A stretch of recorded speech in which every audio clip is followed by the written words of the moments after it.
unpack for us what's going on here. What do you make of this excuse that it's the inflationary concerns that are driving Manchin's opposition to Build Back Better?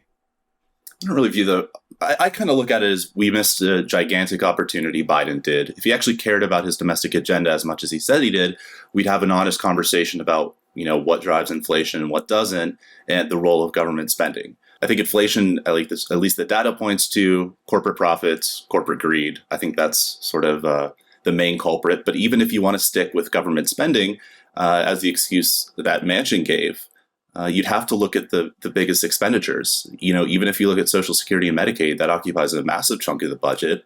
But those are self-funding trust funds. The military budget is not paid for.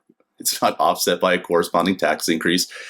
Every war since Vietnam wasn't offset by a corresponding tax increase either. So Biden missed an opportunity to say, hey, look, Manchin can talk about inflation all he wants, but the fact of the matter is he's now voted for the last 11 military budgets, which exceed 8.5 trillion in total value. And he won't vote for 1.75 trillion of social spending. I'm not really too optimistic about Build Back Better. What it's become, especially after it's been cut in half. But at the same time, there's other stuff that we want to get past down the line that will, spike the same conversation. So Biden missed a major opportunity. The Democrats missed a major opportunity to just have a serious discussion about what Washington's doing with its money and the nature of, who pays for it versus, what things we're allowed to just throw on the company credit card. So but that of course is not what's happening. What we're seeing instead is people like David Frum, who had this notable piece in The Atlantic a couple of days before the holidays, titled, if you can believe it, Biden won big with a bad hand. Subtitled, relative to its strength in Congress, the Biden administration has proved outstandingly successful. How sway, you might be asking? Well, let me tell you. Here's a little snippet. Frum writes, the Biden administration has proved outstandingly successful. In 11 months, Biden has done more with 50 Democratic senators than Barack Obama did with 57.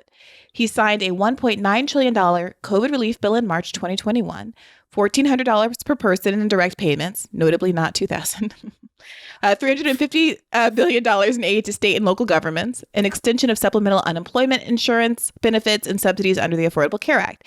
He signed a $1 trillion infrastructure bill in November. He signed some 75 executive orders, many of them advancing liberal immigration goals.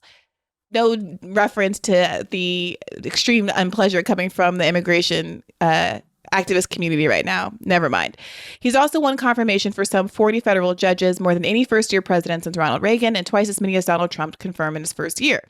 Instead of fulminating against Manchin for calling quits when he did, Democrats might want to reflect on how much of their agenda got enacted only thanks to the team spirit of a senator from a state that Trump won in 2020 by 39 points. Anyone can win a poker game with a good hand. It takes a real maestro to play a bad one. Biden won a bigger pool with worse cards than any Democratic president ever. He won that pool because Manchin gave Biden more loyalty under more adverse conditions than the moderate Democrats of 2009 gave to President Obama. Perhaps it's not the nature of Democrats to appreciate the glass half full, but half full it is. I feel like all the cheerleaders of the Iraq War just have each other's backs, and they've been loyal through thick and thin. Even when, Max Boot sort of rebukes his support for the Iraq War, he still sort of isn't too mean to the people who were there supporting it alongside him. But to the point of Frum's argument, I just don't. We gave, Biden, the Senate, the House. This was supposed to be the engine of him providing us with $7 trillion over 10 years of human and physical infrastructure spending. So climate, healthcare, that sort of thing. The $1,400 check thing, as you mentioned, not $2,000, that was sort of going to be enacted anyway, regardless if Trump won or not. It was kind of that time for a reboot. Whether it was $1,200 again or whether it was $600, I don't know. I think it would have been about that. But the fact of the matter is that Biden promised $7 trillion over 10 years, and he's delivered 8% of that. I don't really get I'm all for sort of comparing it to Barack Obama, but only if it's the intention of just how bad and just what a wasted opportunity we had in 2009. Right. And in some ways, it's giving away the game, right? It's basically an admission that even with Obama and the 60 vote supermajority that everybody is like tearing their hairs out today that we don't have, you still weren't able to get anything done. It suggests that something other than voting more Democrats in is the solution to this problem. Now, I'd be curious to see what would happen in a world where we had 70 Democrats or whatever it was. I would imagine that all kinds of new factions would emerge that magically would keep us from achieving progressive goals. Although maybe that's me being cynical. Maybe Frum is right. I've been brain poisoned out of ever being able to see the glass half full. But what's really dispiriting to me is not Manchin per se, but the fact that it seems increasingly obvious to me that there's no way he'd be able to get away with any of this without the liberal media bending over backward to cover for him. Ben, can we play that most recent clip from Case Study to show how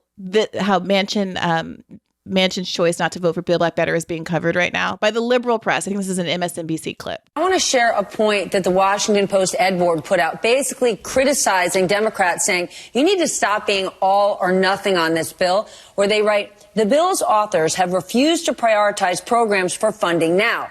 Democrats' only hope is to pick the bill's most important elements and fund them permanently and then reject the rest. Is that another way of looking at this? Democrats need to prioritize. If they don't, they will end up with nothing?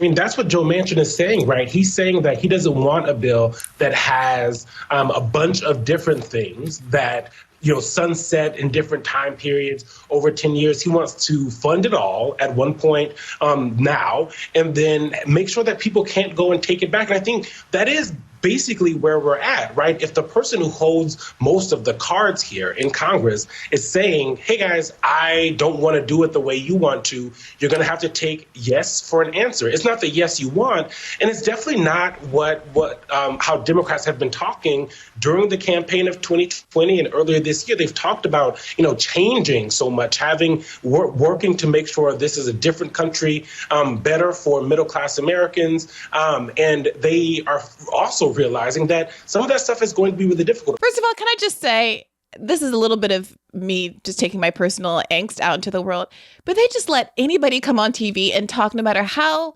empty their contributions are to the discourse. Like, what is this man saying? What does he know about anything? And what am I learning from this?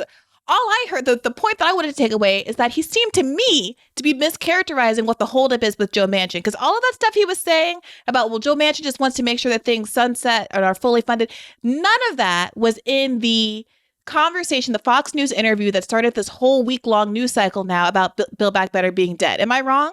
No, I don't think so. And I don't think if Manchin, had done it, I think Gillibrand or Cinema would have been on deck to do the same sort of spiel. I don't think that the media coverage has, again, aside from just lacking a thesis statement, I wasn't really quite sure what he was saying, to be honest. Well, the reframing seems to be, even from the liberal media, that the Democrats are asking for too much. They want all this change. Oh, God forbid. How dare they want to do all of this change in the middle of a global pandemic and economic crisis? They want too much change. It's literally the exact same talking points you get on Fox News. America is already great. We just need to stabilize, return to normal. We don't need to do all this spending. And they, of course, then filter that into a conversation about inflation, a conversation which, by the way, people like Stephanie Ruhle, these corporate Bloomberg millionaire types that also populate MSNBC, many of them conservatives on MSNBC. But more principally, you see that argument about inflation being made on Fox News. There's no quarter of the media sphere that holds Joe Manchin's conclusions or the pretext that he offers as to why he won't vote for it under a microscope, or will push back against him in any meaningful way to ask why, to your point, Stephen, he's willing to support military spending, isn't concerned about the inflationary pressures there, and why here, and under what context he would be willing to spend, given he's willing to wave his hands about the deficit in the way that he classically does. Manchin being a guy who classically has a clock in his office or whatever that's ticking, it's a counter for how much debt the country is in, right? The man has been in Congress for how many decades, and nobody's had a good sit down with him. Nobody's confronted him in the press about how absurd his understanding of the government's budget is, that it's not a household budget. We've never gotten him in the same room as, the Stephanie Kelton. He's never had to experience any pushback from someone who's actually earned an economics degree. I think that's where we're all relieved to see the kayakers approach his stupid boat, or the climate activists blocking his car, because that's literally the only pushback that he's getting is from, his constituents on boats or, adolescent or teenage activists. No one in DC is holding, calling bullshit on this guy and calling out his hypocrisy, and neither in the media. So again, we're just missing a gigantic opportunity to call out how deficit dogmatism and fiscal conservatism broadly, there are always hypocrites who fetishize the deficit in that way. It's shocking.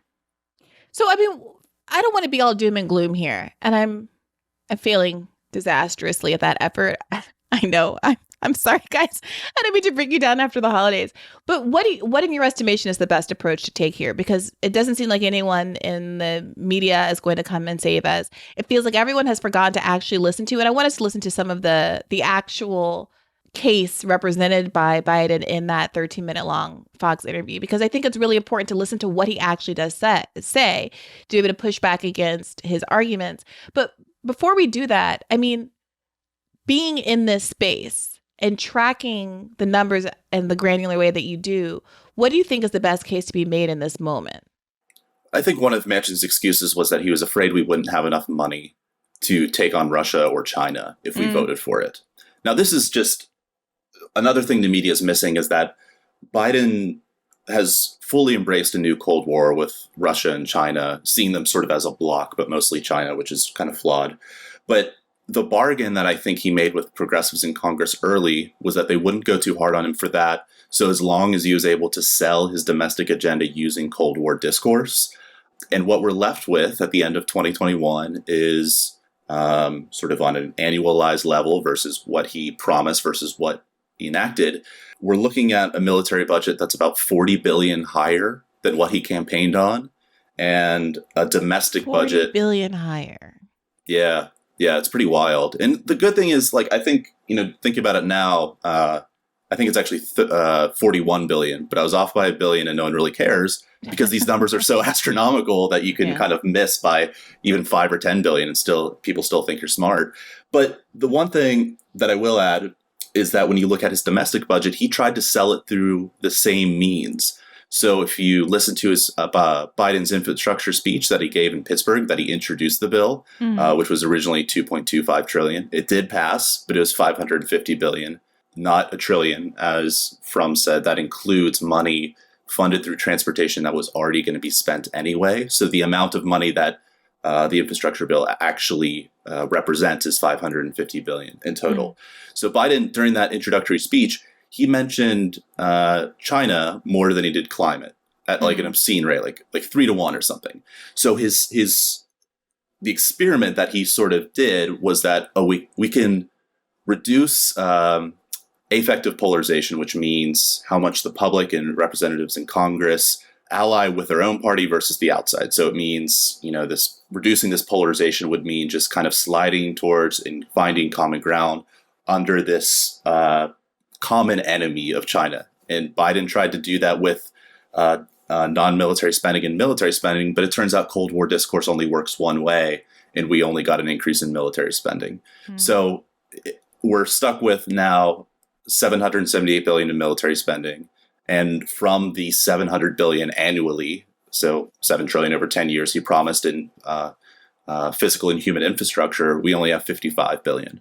So we're kind of looking at a lopsided effort here. So I think a good place to start is just to lump all this in together and actually have like a real conversation about what this spending is. Is that, does this military spending actually buy us security? And what does, security mean? Is it more about healthcare and jobs and housing? Is that more relevant than this vague national security concept? Or, what exactly are we doing here? But we need to have a conversation about this, about money first. And as the Progressive Caucus was folding, there was no, I felt like they were just putting out fires the whole time. And even now, when people are talking about, the inflationary impacts of 1.75 trillion, they cut it down from 1.75. Biden did, just specifically so they would get Biden or Manchin's vote. And that didn't happen.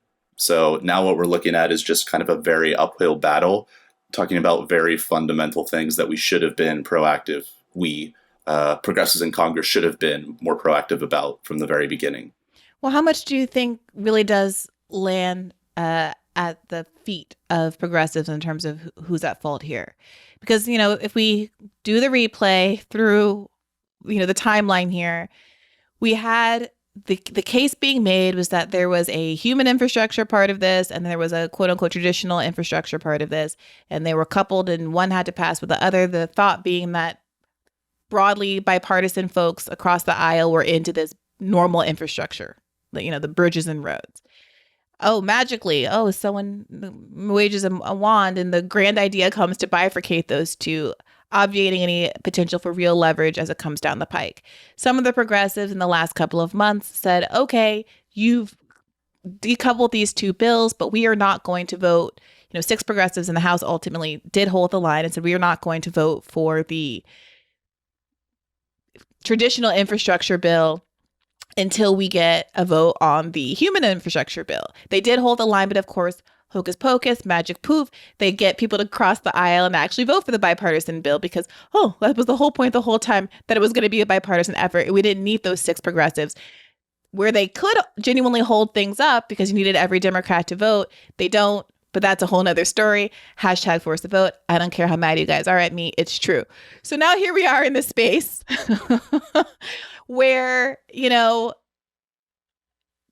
Manchin is saying pretty declaratively in this Fox News interview, the interview that launched 1,000 takes, that he is done, that he is a no, that there doesn't seem to be any coming back from this.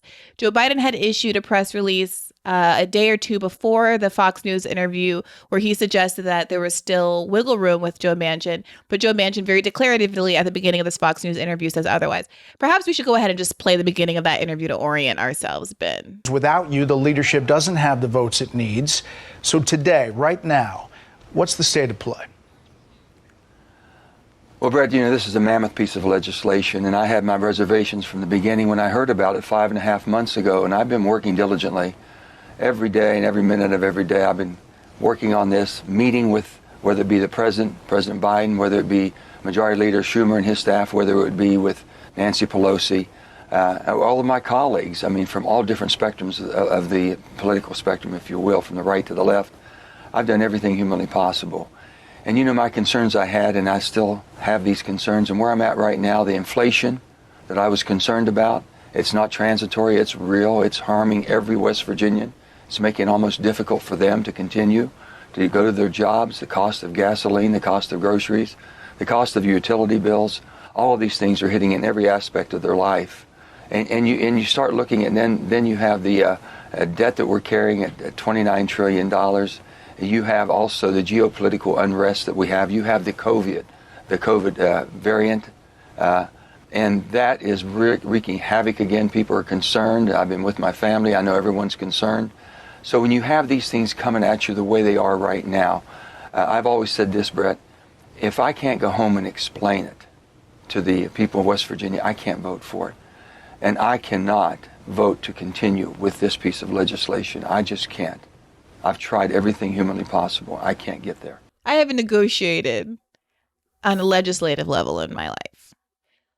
But it's curious to me to feel like for 5.5 months, to Manchin's point, you have the idea that you would have been in a good faith negotiation for all of that time, and then get to a point without specifically being able to say the who, what, where, when, and why, where you're completely, totally out. After the numbers have been slashed in half and then in half again, after many meaningful environmental reforms have been snatched out of this bill. And yet you still have Home Slice on MSNBC talking about, well, the Democrats just need to compromise more and somehow Manchin will still come back to the table.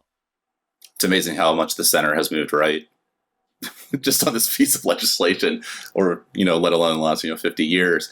But, Manchin can't really explain why he voted no on it. And I don't think he will go home to West Virginia and explain it, because if he did, he'd have to explain why there's still elements in this, hollowed out bill that still would have increased the purchasing power for health and, home healthcare services, especially education, things that would have actually increased the buying power of West Virginians and kind of reduce the inflationary impact. But going back to, splitting the bill in two, the reason why Manchin really loved the infrastructure bid is because it included a huge bailout in public funds that would go for coal cleanup, Superfund site shutdowns, and that would have benefited his company a lot.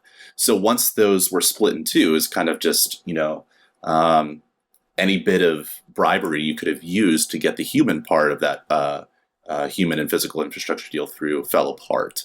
And it was the final blow, though, was the Progressive Caucus basically lying and basically throwing away all their leverage by choosing to pass the infrastructure bill first. Yeah, so let's talk about it. Among the six, who were, in fact, the six holdouts? Let's name names and give a little credit where it's due so then we can skewer everybody else. I think it was Squad plus Cori Bush and Jamal Bowman. All right, so not Pramila Jayapal. No, she didn't hold out. Let's talk about Pramila Jayapal because she's been giving a series of interviews in the wake of Manchin's Fox News interview that are similarly dispiriting. And I gotta say, want to give everybody full benefit of the doubt, but it does seem to me that every time something goes dramatically awry with progressives and their strategic choices in Congress, Pramila Jayapal seems to be smack dab in the middle of it. And this was true when we were talking about the $15 minimum wage and her the reporting, I think it was in Politico, that she lobbied the other progressives not to hold the line on a $15 minimum wage, not to force a vote on a version of the American Rescue Plan that included a $15 minimum wage. And her fingerprints are on all of this as well. What's your reaction to Mitch McConnell's public invitation to Joe Manchin to join the Republican Party? Well, McConnell has been courting Joe Manchin for a long time. It's no secret that Joe Manchin won as a Democrat in a state that Trump won by a lot. And one of the first time I met Senator Manchin, we started with just talking about us. You know, he asked me about me and I asked him about him, and he talked to me about his district and how he's, I think maybe the only Democrat there that's been elected, and what that means for him. And so obviously, I think Mitch McConnell has been courting Joe Manchin a lot. But I do think that at the end of the day, Joe Manchin is choosing to run as a Democrat. He is, of course, on a very different place in the Democratic spectrum than I am. But I respect that he is choosing to run as a Democrat. And I hope that he understands, and I believe he does. I'm going to give him the benefit of the doubt that he wants the president to be successful, and that he wants Democrats to be successful, and that he is a Democrat, that he's chosen to be in the Democratic Party. And that, I hope, is what is going to get us across the finish line with Build Back Better, because we, Lawrence, have a multitude of seats across the country, and frontliners have been at the forefront, actually, along with progressives, of pushing for Build Back Better, because they want to go home and tell their moms that they're going to have childcare, and they want to be able to tell people that they're going to pay $35 for insulin, and they want to be able to invest in housing, all of the things that are in Build Back Better. And I think that is really, really important for Senator Manchin to understand. He's not just voting for himself. He is voting for the country. He is voting for Joe Biden, and he is voting for all of us in the House that have to run every 2 years.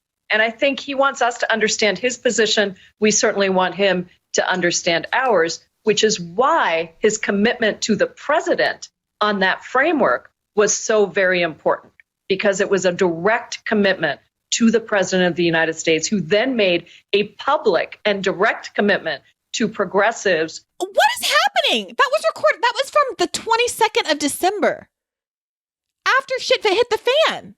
Am I taking crazy pills? Like, I don't understand.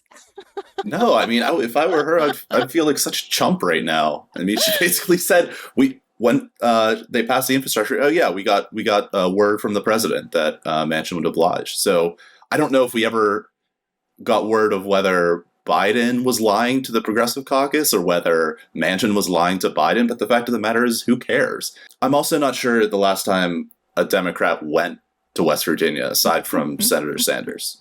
I honestly don't think. Well, didn't Kamala Harris go and do a couple of press hits and then everybody lost their minds? Like, Manchin got very mad, apparently, which suggests to me that's probably the most useful thing that she's done in her entire vice presidency. if so, then that good for her. I mean, I'm sure it was awkward for everyone there, which is, kind of a personal jab. But hey, if she went there, that's a good first step. But the problem is Biden has announced several times, I'm meeting with Senator Manchin. We're going to the salon together. We're having a dinner together. Go to West Virginia, dude, and bully him into doing it. Because, you're actually delivering for people. I mean, like, what the main benefit that Democrats have is that they actually, support social spending, ostensibly, reportedly. Ostensibly. But that's what Biden's trying to sell here. It's like, we're giving you something. So please just accept it. What's so insidious about it is that this is literally the leader of the Progressive Caucus. She's the one that's held up as an exemplar of where we want the party to go. She is the one that's sheepherding and wrangling and messaging trickle down style to the rest of the progressives. And what it appears to be is that she is running cover for Joe Biden and perpetuating this idea that the word of Joe Biden and the word of Joe Manchin is worth anything at all. Like anything at all. And then Lawrence O'Donnell, who in the grand scheme of things has historically been quote unquote one of the good ones in this context, is nodding and smiling. And then we get to the video where he and Rachel Maddow are just waxing poetic about how they were down in the dumps about the failure of Build Back Better. They were feeling pessimistic, but gee golly, wow. Pramila Jayapal came on and spun, and now they're optimistic because why? There's absolutely no substance to this colloquy. Can we play a little bit of that, Ben, if we can just listen to it and keep our lunch down? And then your show's optimist in chief, Carson Jayapal, actually presents an optimistic view of what's next. She actually does it, and it's real. I listen to it. I sit there with all my experience trying to tear it apart, and no, it's real. It's legitimate. And I got to say, she's brilliant at it diplomatically in her presentation of it. But it's just my favorite thing to watch. To watch those words of optimism just washing over you, and you just, making them, let them get into your heart and go on with life that way. It is like a recurring bit on this show. You're completely right that I bring Congresswoman Jayapal on and I say, looks to me like nothing can happen. Looks to me like it's all over. Whew, this was a dark one. And she's every single time, I hear you, Rachel, but actually. And then she's got something to say that is not pie in the sky and is not some made up thing and is not like there'll be better days ahead. She always has some constructive thing that can happen and some little based in reality thing that I'm not factoring into my little dark cloud. To be the chair of the Progressive Caucus is by design to always be asking for things that you are mostly not going to get. But she has this gift of asking for things and presenting the case for things in a way that is both reasonable and makes it seem likely that she is going to get at least a lot of what it is she's asking for. And that is, it works even on me. I am the original dark cloud, but it works even on me. It works even on Rachel Maddow. You can tell these people don't really have a lot at stake. That it's just sort of politics isn't, a fight over who gets what and necessarily like kind of a fight for survival. It's sort of just, does this make me feel good? Is this how I view, it's sort of like they're watching their own TV show. She literally refers to it as a recurring bit. It's a recurring bit. Like, Balky messing up on Perfect Stranger. That's a recurring bit. Like, no, it's real life. And referring to it, recognizing the pattern of Pramila Jayapal coming in to play cleanup is almost giving the game away unintentionally. It's acknowledging that this is an okey doke, a Lucy and Charlie Brown with the football that is being played over and over and over again. And Pramila Jayapal is playing a really instructive role in all of this, but not being able to connect the dots of it being artificial in any way or being spin. And you see, they reference some, this little corner, this little bit that I hadn't factored in. What was the analysis that we didn't factor in? I would love to understand what the silver lining is. Tell me, have I missed reporting? Tell me, Stephen, have I missed reporting about what the plan going forward is with respect to Build Back Better or passing any meaningful part of the Biden agenda? General, my only thought is, or observation is that you and Rachel Maddow don't seem to be on the same page. I'm trying to be good faith here about it, Stephen. Have I, in the middle of my Christmas roast and binging terrible Netflix movies, terrible ones, terrible Christmas ones, not the very excellent Don't Look Up. But have I, in the middle of my Christmas stupor, missed some game plan for progressives before Democrats going forward? Because the last I have observed is the progressive holdouts, the squad members basically, seeming to have sincere frustration with Joe Biden and starting to hit the student debt cancellation and other executive orders really, really hard now that they have finally realized that that is the only thing that they can argue that Joe Biden can do without him falling back on the excuse of the rotating villains of Manchin, Cinema, and the 10 to 20 others who are very happy to step into their shoes if any of them should ever flip or go elsewhere, be voted out. Yeah, and I think executive orders are going to be the only thing that Biden can do, like that, and aside from like making like sort of foreign policy decisions once progressives lose the House and Senate. I haven't heard an optimistic report that midterms are going to go well for Democrats at all. So I think progressives are at least the real, or like the closest ones we have to real ones in the House and the Senate, are wise to push Biden on executive orders because it's clearly taken him forever to do anything, like an immense amount of pressure, even to postpone the student debt moratorium. For the better part of this year, I was lobbying and doing advocacy work to end the 1033 program, which is it's a Pentagon program that started during the war on drugs that offers police free military equipment, surplus equipment from the Pentagon. And we're talking billions transferred. We didn't get it. It came to a vote as an amendment to this year's defense bill. It didn't pass. The Senate, Schumer didn't accept it as part of his what's called the manager's amendment, which is basically this whole bill that that Senate leadership puts together. He didn't include the language in there. And they went a different kind of technical route anyway. So Biden could. The only reason we were pushing it through Congress is because that's the only way to permanently end it. But as a matter of urgency, we were pushing it because Biden went back on his campaign promise and didn't, put any restrictions, even sort of the lame, half-assed ones that were there during the Obama administration. So there's tons of things he can do with executive orders that he just hasn't. And going back to the Progressive Caucus, I worry that there isn't one. There isn't a Progressive. So that's what that was so jarring about seeing that clip. I don't really pay attention to mainstream discourse that much. I sort of just pay attention to where the money's going. And it's kind of a nice way to live. But when you see it, like kind of just a few minutes ago, it's quite jarring. Because they're like, if you just kind of follow the money, you realize that this has been a massive failure.